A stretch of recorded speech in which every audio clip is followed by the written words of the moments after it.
হোমরে হুঙ্কার শুনো ইতিহাস, আজ আবার জেগে উঠুক মরুর বদ্র ধ্বনি। যে নাম শুনে কেঁপেছিল জুলুমের প্রাসাদ,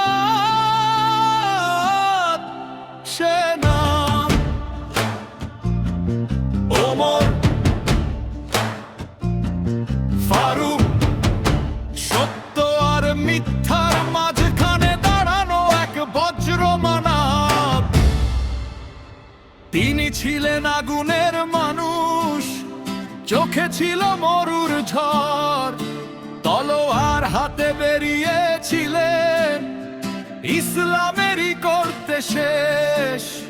মক্কার পথে আগুন জ্বলত, ভয়ে কাঁপত দুর্বল প্রাণ।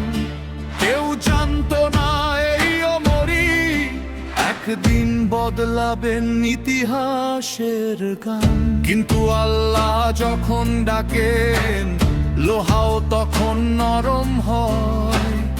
একটি কোরআনের আয়াত ভেঙে দিল অহংকারময় হৃদয়।